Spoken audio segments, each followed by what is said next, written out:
Congrats. என்னடா திடீர்னு congrats சொல்றேன்னு யோசிக்கிறீங்களா? ரொம்பலாம் யோசிக்காதீங்க. ரீசன் நானே சொல்லிடுறேன். ஒரு காலத்துல நீ என்ன வேணா சொல்லு, நான் பண்றதுதான் பண்ணுவேன் அப்படின்றதெல்லாம் போய் இப்ப என்ன சொன்னாலும் அப்படிங்களா ரொம்ப சந்தோஷம் அப்படின்னு மாறிட்டோம். எனக்கு இந்த ட்ரெஸ்ல இந்த பேட்டர்ன் தான் செட் ஆகும், எனக்கு வேற எதுவும் நல்லா இருக்காது, எனக்கு லுக் வைஸ் பார்த்தா ஐயோ அக்கோர்டா இருக்கும் அப்படின்ட்டுலாம் போய் அந்த சட்டையை எடு லூஸா இருக்கா, அப்பா வேர்க்கல, கம்ஃபர்டபுளா இருக்கு அப்படின்ற அளவுக்கு மாறிட்டோம்.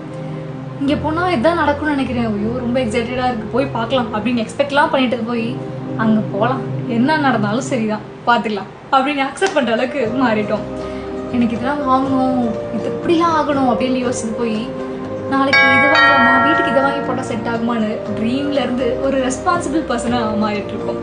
இவ்வளோ ஏங்க நல்லா ஃப்ரீயா இருந்தாங்க எனக்கு சூட் ஆகுன்ற போய் இழுத்து பிடிச்சி கொண்டை போட்டுட்டு போற அளவுக்கு ரொம்ப ஃப்ரீடம் ஆயிட்டு இருக்கோம். ஸோ கங்க்ராச்சுலேஷன் சொன்னது கண்டிப்பா தேவைப்படும்ல, because we all grew up. இதை மெச்சூரிட்டின்னு சொல்ல